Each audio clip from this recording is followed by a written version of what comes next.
I vittoriesi probabilmente conoscono quest'opera, la cui fusione in bronzo si trova presso i giardini pubblici del centro città. Ma forse non tutti sanno che il suo originale in gesso bronzato è esposto qui al Museo del Cenedese. Si tratta di un'opera dell'artista vittoriese Pasquale Guido Giusti, vissuto tra il 1853 e il 1935, del quale qui in museo, in particolare in Gipsoteca, si conservano numerose opere.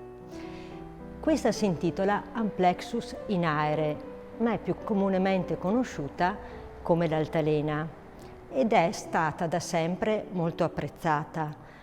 Pare addirittura anche dall'imperatrice Elisabetta d'Austria, la famosa Sissi, che ne avrebbe voluto una fusione in metallo. Allora non venne più fatta, ma fu realizzata in bronzo nel 2002 appunto per la città di Vittorio Veneto.